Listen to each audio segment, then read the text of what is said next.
Hello and welcome to episode 148 of Ready to Mosh. I'm Gem G, and with me as always, the Papa Nil to my sister Imperator, Kev B. Oh dear, at it already. I just thought we normally have something that's on topic, and we haven't got a main topic as such, because it's the June Roundup, so it is a part of June. Okay. And I thought it was fitting, and I was ill prepared. I'll give you it. I'll let you have that one. One of the few times I'm probably going to get away with it. Mm. So yeah, we're doing a June roundup today. It's slightly different to our usual monthly roundups because we've been that busy. We've not really had any time to properly listen to kind of full new albums, make notes like we would normally do. We've been here, there, and everywhere. Moshing all over the shop we have. Oh. So we're going to do the usual news, some bits and bobs that have been happening. We do have a review, but it's a film review. Yeah, first one. It is actually, isn't it? We've done a soundtracks. metal music in films episode. Yeah. First film review.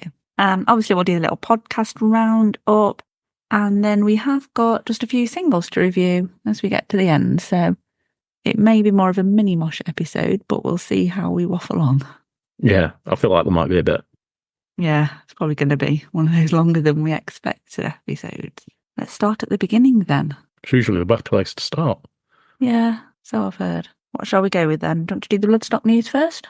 Yeah, can do. There's been some updates to things happening in Bloodstock, which I will let you start with. Yeah, they've confirmed the binge jousting that's going to take place. We kind of knew that anyway. Yeah, when we chatted to Adam sometime last year. Yeah, it's over a year. Was it over a year ago? Or was it at the back end of last year? It was after last year's Bloodstock. It was around, I think, October or November time. Hmm. And I think they'd mentioned it on a Facebook Live actually that they were going to make it proper, but they've kind of put the details out there now. Yeah, just try and make it a little bit safer because they know it's going to happen. So they've tried to legalise it, if you like, and just not make it quite as dangerous. I mean, they tried it a little bit last year, didn't they, with having all that kind of inflatable stuff instead.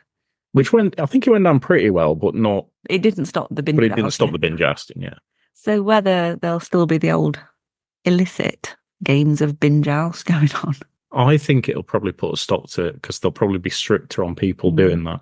That's true, yeah. So there's also been a change to the lineup because Ryujin have withdrawn for health reasons and they've been replaced by Moon Reaper, who are going to go onto the Sophie Lancaster stage on Sunday. And obviously the Metal to the Masses finals have been continuing across the UK and beyond. Mm-hmm. We won't go through all of the winners at this point because I'm sure we'll do a Bloodstock preview. But certainly we'll cover things in more detail. Unfortunately, we did miss the Nottingham final this year because we were in London watching the Foo Fighters. But congratulations to Rogue Lim on representing our county, our city. The fancy dress has been announced for Bloodstock as well.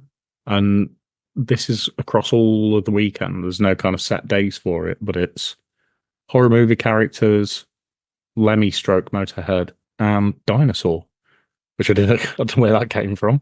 I kind of expected dinosaurs because there's always a few people in those blow-up Tyrannosaurus Rexes. And I feel like I want to get one now. Okay, fine. I've always wanted one. Yeah, I'm finding it a bit, I don't know if discombobulating is the right word, but the fact that you can do any on any day. I feel like I need more order to proceedings. You know, like last year it was Pink on Friday. Yeah. Sylvia Lancaster. I feel like I want to know that other people are, I don't know, I feel like it'd be more joined up if it was themed to the day. Oh, yeah, specific to the day makes it more noticeable. But then again, at the same time, would you want like potentially 2,000 dinosaurs blocking your view all on one day? Well, yeah. Yeah, that could be a bit of a pain in the arse, couldn't it? A bit like the Pikachu mosh pits at Download on the Friday. Yeah. And there's also, I don't know if we've already mentioned it or not, but they are doing click and collect on merch at Bloodstock this year. So you can pre-order your merch to make sure you get what you want, which is always a good thing. Yeah, it's because the queues can be bad at Bloodstock, but they're pretty good at turning stuff around. Yeah, I think the worst queue we've been in merch-wise at Bloodstock was actually our VIP when we did the Serpent's Lair camping. Yeah. That took a while, didn't it? And that was supposed to be kind of really simple because you just gave your name, but yeah, didn't seem to turn out that way when we were there. No. And some sad news next, which I'm sure everybody is already aware of, but that is the death of Kerrang TV, a staple in most people's TV viewing lives for the past 30-ish years, 25? Yeah, at least 25. Yeah, I definitely remember watching it in 1999.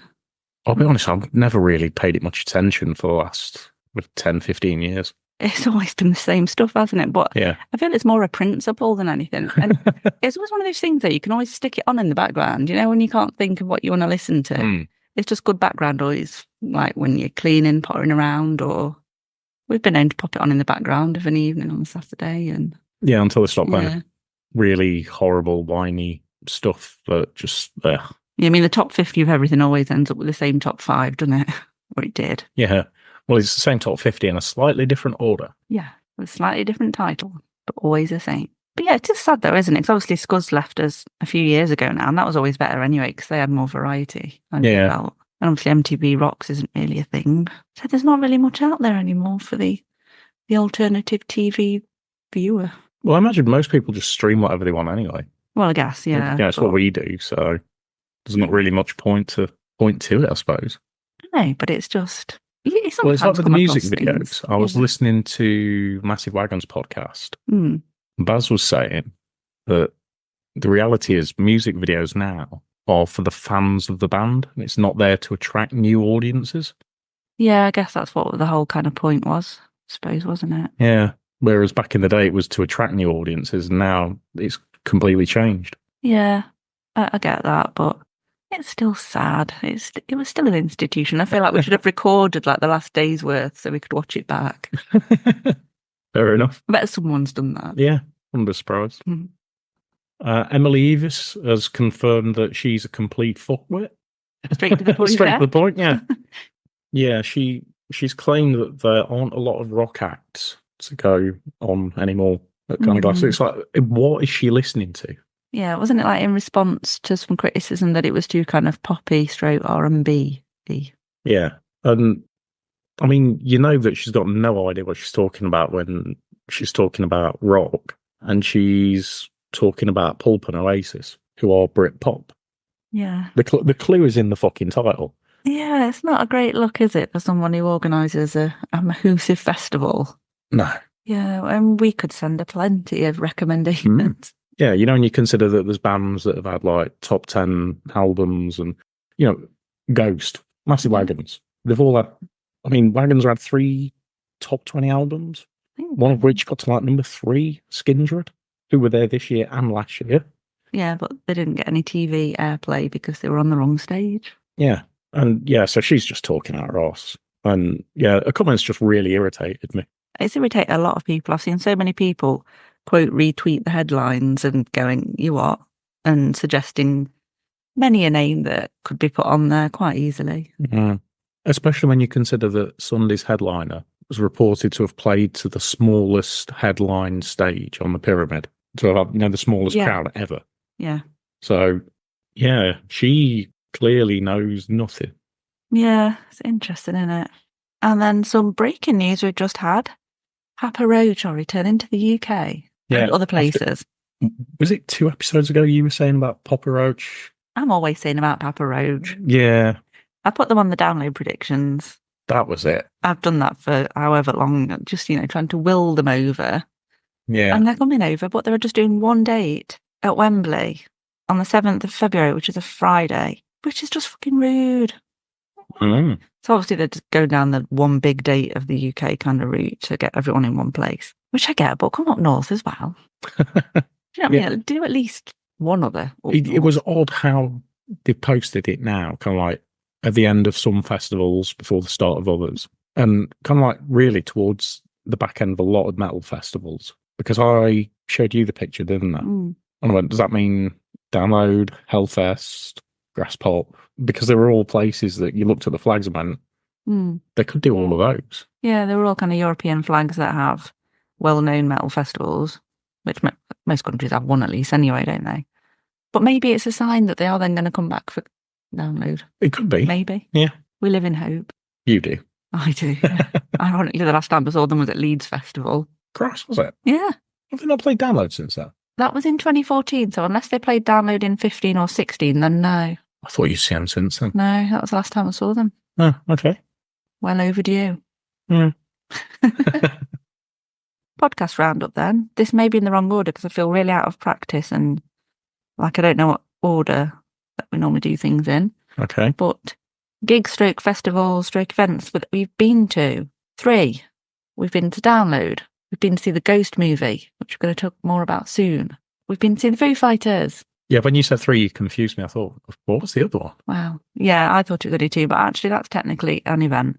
So, yeah, obviously Download reviews are out. Download vlog is out. Go watch it. Listen to it if you haven't already.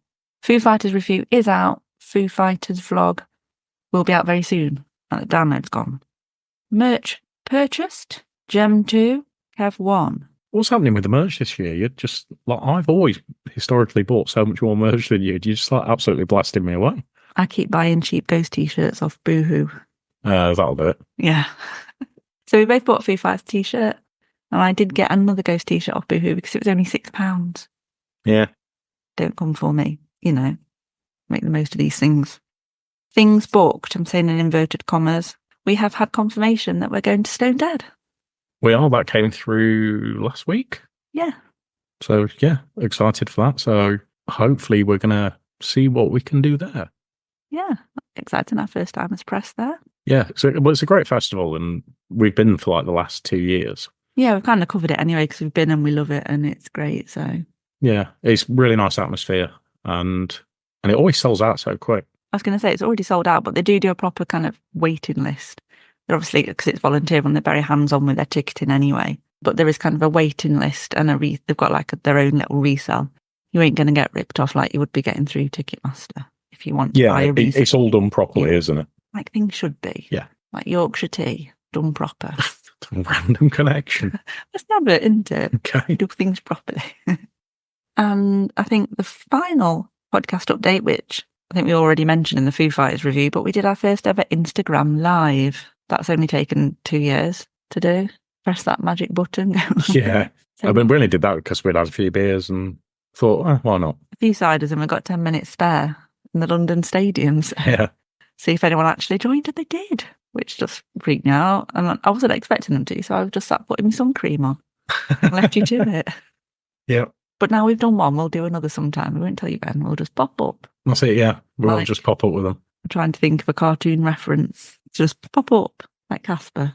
Well, the obvious reference would be the shopkeeper from Mr. I Ben. know, but we did that in another episode. Well- I'm trying to broaden our... And broaden the cartoon Vocabulary. highlights. Yeah, Okay. yes. Like Will-O'-the-Wisp. Okay. Right, so the first thing we're going to review, actually, I've not mentioned in the podcast episode, reasons for Gems to mention Ghost. 2.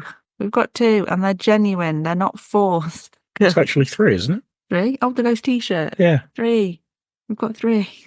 I'm making the most of this, aren't I? You are milking this. There'll be some probably in July as well. Anywho, we went to see the Ghost movie. Mm. The Goovy, if you will. Right? No. No, just no. Right Here, Right Now, which was released on the 20th of June. And there's been various kind of trailers and so on for the last probably couple of months, I think. I feel like it's a couple of months since we bought the tickets. Mm. Some books even went to watch a trailer at Download. They did. Some people went and found some geo spots to watch it. And I don't even know what the point of that was, but quite amusing. Good marketing and all that. So originally it was only going to be shown on the 20th and the 22nd of June. I'm saying worldwide, kind of in, again, inverted commas, because it wasn't allowed in every country, from what I gathered. Yeah, I imagine it wasn't. There will be some countries it wouldn't be allowed.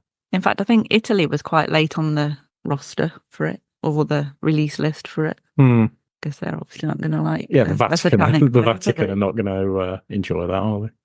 But anyway, where it was available, it was originally 20th and the 22nd. Obviously, we were already at Foo Fighters on the 22nd, so we could only go on the 20th. But they then did extend it to 20th all the way through to the 23rd because there was the demand there for it. And they ended up extended it I think it was another week actually, in some places. And I was just shocked that we could go to our local cinema to watch it, because I was expecting to at least have to go to Nottingham. Yeah, I thought Nottingham. I didn't think there'd be anywhere near us. But they'd obviously cracked a deal with Odeon's and Cineworld and all your major cinema buildings. Providers. Yeah.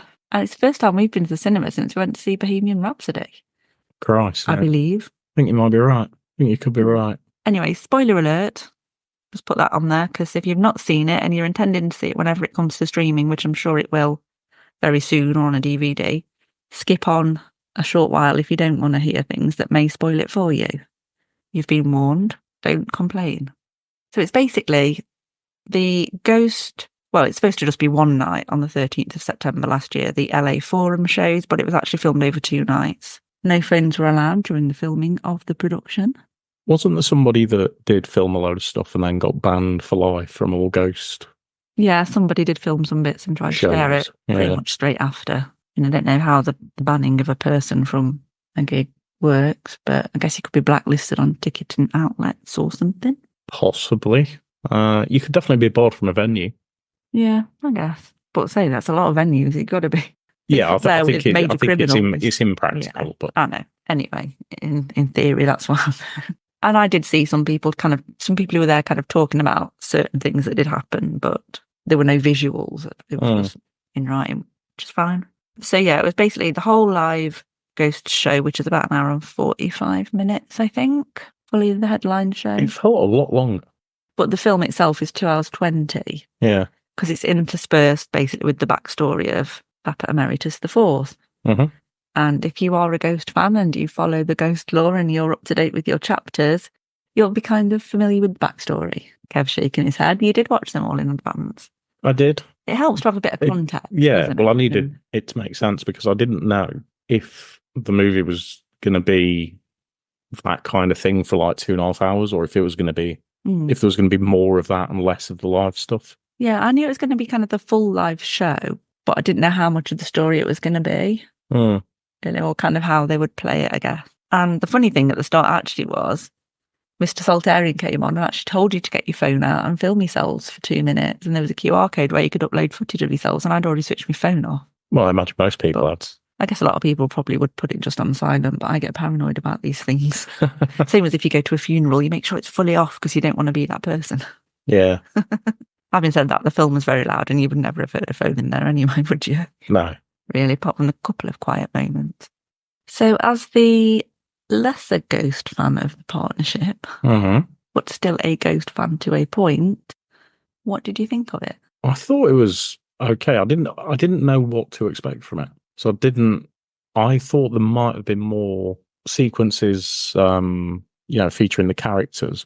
Yeah. And less of the live stuff. Okay. If you know what I mean. Yeah. I thought they might condense some of the live stuff. Yeah, I wasn't sure if they would, but it was pretty much. It seemed a full everything show. End to end, wasn't it, really? When they said it was 2 hours 20, I kind of assumed it must have been pretty much the full show and all the banter in between the songs as well. See, I thought they might have cut a lot of that out and maybe trimmed it down to like an hour 30 with 50 minutes of kind of like before and after. So I thought it might have been like 20 minutes before, then the live show for an hour and a half, and then 25 minutes at the end. Yeah. To make it more of a film. Yeah, I actually really liked the way that they did it there, because it wasn't between every track, but a lot of them, when Papa was going backstage to do his costume changes or to have his hair brushed or whatever, there was just like little bits of the story. So it almost felt like it was there in real time, and that's what was happening. And I know that doesn't happen. They haven't got that whole grand backstage setup, I'm sure. Yeah. But it kind of made you feel that is what happens. And it was quite immersive from that perspective. Yeah, and so I thought they might have done it, made it more of a film, which I probably would have liked to have seen, because the stuff that they do in the little segments is actually quite funny. Yeah, there's a lot of humour in there. Yeah. There are a lot of little in-jokes that you get. And I wonder if maybe this was almost like a test for maybe something more that way inclined.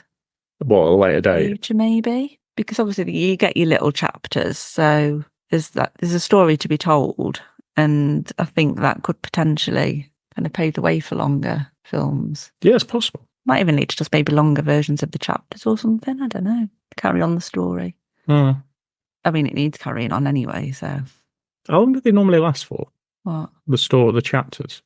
Anywhere between a minute and like 3-4 minutes. Yeah, I feel like they might stretch them out to like 20 minutes a piece, Possibly like depending on the viewing figures. Oh, they'll be high, won't they? Yeah. You know. But yeah, almost like a mini TV series or something. Mm. A webisode, if you will. Yes. Webisode. No. Anyway, so obviously the whole build-up prior to the movie, I guess, was will we see the new Papa? What will happen to Papa 4? Will he die? Mm. And I personally didn't expect him to. No. Because that's happened to previous Papas, and I don't think the same thing would happen again. And there was it was almost hinted at throughout, wasn't it, that something was happening.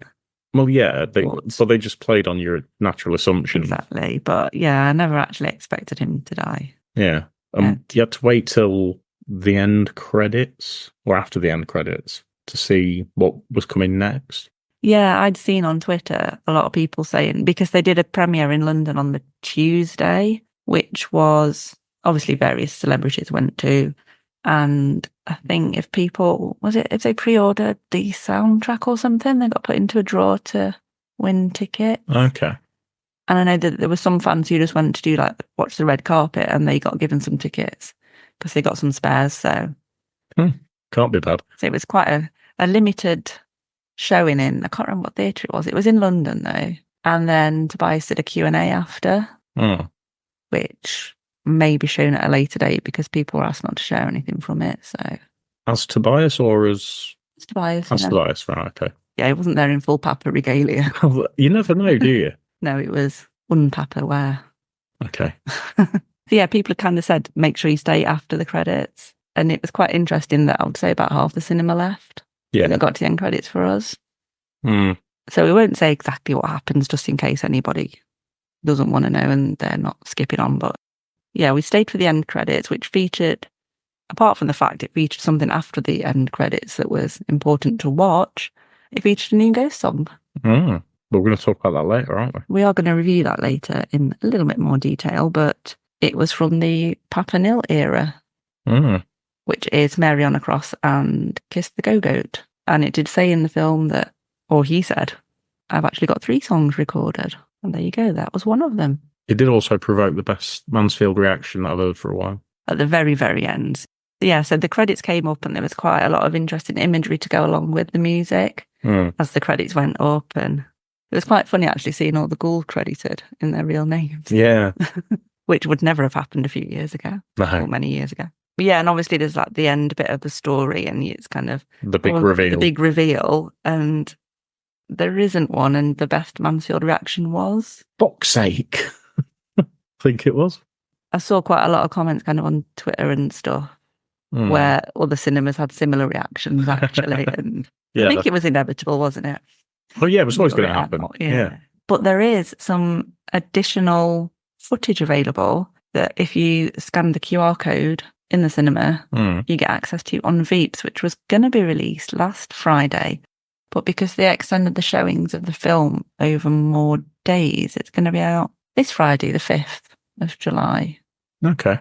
So that may reveal more, or I have no idea. Well, it'll just give you more questions. It may do. But yeah, overall, I thought just like the musical part of it was really well done. You know, just the way it was all edited together. And, you know, at the start when they played the full intro, it was like, you felt like you were actually at a Ghost concert. You know, it's one of the best live things I've seen, like recorded live shows I've seen. Yeah, it felt very immersive, like you were actually there. And like, well, it's the sound and the size of the screen, though, isn't it? I guess.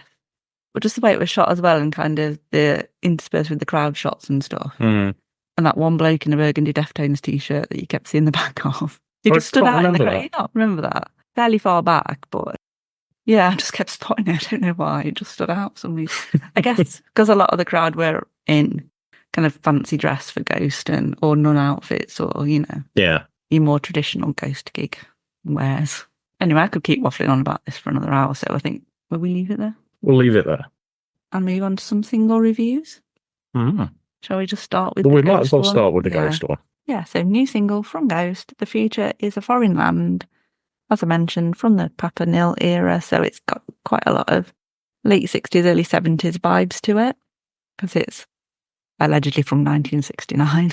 Right, that makes sense from listening to it, because I've wrote that I do like it. It's really catchy, and it doesn't sound like Ghost. No, it's weird because like Merry Run Across and Go Go kind of sound like Ghost, but is that because you're kind of used to them being Ghost songs? And it's been Merry a on while Cross, since they've done. definitely. Yeah. But yeah, I actually wrote it. It sounds and reminds me a lot of the Beach Boys. Yeah. It's got those vibes, It's got that, hasn't it? yeah. It's very untypical for what you Summery kind of traditional. sound to Yeah. it. But yeah, I actually really like it. Yeah, it's really catchy. I've listened to it a lot. I won't be surprised if it's in my top whatever on my Spotify at the end of the year. Probably. Yeah, it's got these summery vibes, but it's got that kind of contrasts with the kind of the message of the song Yeah. in terms of, Yeah, but lyrically it's a bit darker. It's darker, and then played over the imagery at the end of the film, that was a lot darker. It's got that contrast, but that really worked within that, and there's a track on its own. I wouldn't be surprised if part of the extra footage might be a music video for it. Probably, yeah. Next one up is Let's Go Psycho by Those Damn Crows, who we are fans of, but I'm not sure about this one. Are you not? Nah. Like, it sounds fine, but it just doesn't do it for me. Like the other Crows stuff does. I know what you mean. It's quite different to their kind of traditional sound, which has kind of evolved over the last 3 albums, but it's a lot faster and punchier, and it sounds like a middle of an album song, not a single. Like, if it was, I'd expect to hear this on an album, but not as a single. It just doesn't, it's not got that catchy Crows kind of sound. Yeah, I felt it was quite catchy. And I read something earlier about it where they said they particularly kind of designed it to work well live, and they released it 2 days before download, so it was debuted live at download. Yeah. Which you didn't see. I didn't see it, no. You were hiding from the rain. Yeah. Yeah, it was really good live, actually. Yeah, I don't know what it is. There's just something about it. Just not, it's fine.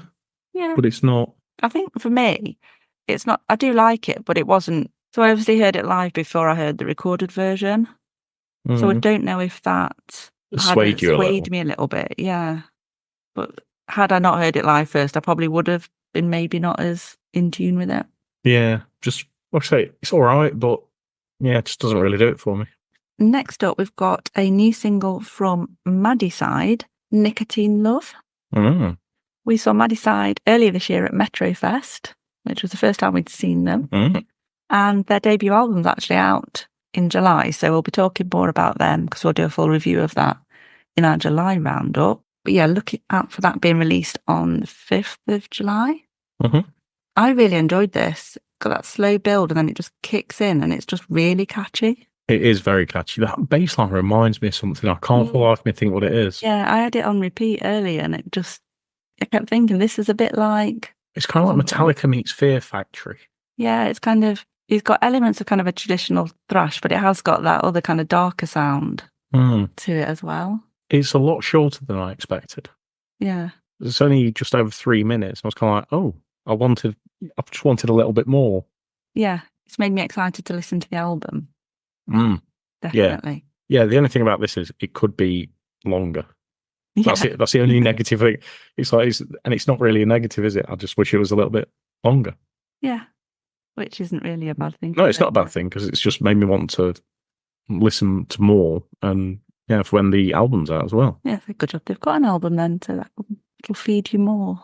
Next up is Grief for the Living by Kilonova. And when you sent me the list of stuff that we kind of got to look at, I actually thought your writing from the image that you sent me said gnome, not grieve. So I thought it said gnome, gnome for the living. Right, gnome. What does that mean? Gnome for the living. You're criticising my handwriting. It's terrible, yeah. Dude, got very nice writing. It's just, you managed to merge words into other words, and I don't know how you do it. I'm going to find that piece of paper in a minute. And it looks like gnome. In fact, I might even take a photo and put it on Instagram and ask people to vote for what it says. Just to prove you wrong. Anyway, yeah, the song itself. Yeah, interesting kind of blend of styles vocally. Like how it starts and then the extreme brutal vocals in it. It kind of mixes a light sound and a really hard one, and it just completely threw me off. Yeah, the first time I listened to it, I was a bit confused. And I think I have listened to one of their tracks before, and the style that they kind of put in their bio is alt thrash. And I was kind of thinking, like, how does that work? Yeah. But yeah, it's very different, but really works. And it kind of blends, even though it's very distinct. The two parts of the songs, like the harsher verses, and then the melodic chorus comes in. Yeah. It is just an interesting mix of styles, and I just wasn't expecting it. When it first starts, then you get to the brutal pieces, and you're like, oh, where's that come from? Yeah. Where was that hiding? But yeah, be intrigued to see this live, definitely. I think it'd work really well. Next up is The Man I Used to Be by Troyen, who also have an album out anytime. I can't quite remember the exact date, but this is a band that have kind of reformed. Yeah, a bit of a hiatus. Been around a long time. Yeah, they're kind of a classic new wave of British heavy metal, so they've got some really kind of your traditional 80s British metal sounds, I guess. That's what you describe it. Yeah, like 70s, 80s, old school, classic sound. Yeah, you kind of early Maiden, Judas Priest, that kind of good old school rock. Yeah, I actually wrote it's like for anybody who likes the older stuff or a Stone Dead kind of sound. Definitely. It's a perfect listen. But yeah, it's interesting, isn't it? There's quite a few bands that seem to have had a resurgence lately who were kind of around a while ago, a big while ago. Yeah. That are coming back. Yeah, really enjoyed it. Yeah, it'll be interesting to kind of see what the plan is. Because I think Stone Dead is their ideal. Yeah, definitely. Kind of stomping ground. That it will go down so well. Yeah, and again, I'm excited to hear the full album. Yeah, me too. Yeah, it'll be interesting to hear that. And the final one is Venom and Faith, Smoke Over Elsewhere, which, again, really catchy. The bass hook in this just really kind of hits it just right. And it reminds me a little of kind of like These Wicked Rivers, an old version of Those Damn Crows. Yeah, that's interesting. Yeah, I got this kind of vibe. There's quite a lot of groove in there. It's quite stonery at times with the buzz on it. I love the intro, and then it's just really cool. Catchy. It's that bass line, isn't it? It's just got a really cool hook to it. And there's definitely some kind of old school Blackstone Cherry going through it as well. Yeah, which is very much like old kind of Crowsy sound. Yeah, very much my cup of tea, this one. Yeah, I really enjoyed it, and I really love the artwork for it as well. That's really cool. Very Nightmare Before Christmassy kind of Jack and Sally vibe on it. So there was, as soon as I saw that, I thought, I know someone who's going to like this. Yeah, but it's always a bonus when the artwork's as good as the track. So that was the last of the singles, and that's the end of the episode. So hope you enjoyed listening to it. Don't forget, check out the socials for all of the stuff John was talking about earlier, about all the vlogs and everything. And you can find us on Instagram, Threads, and X at Ready to Mosh Cast.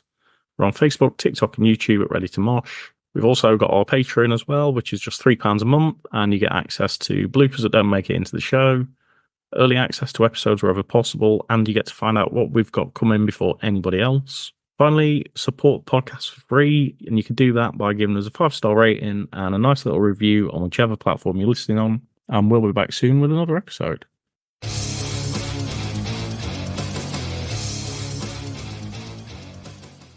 Make it boo moog.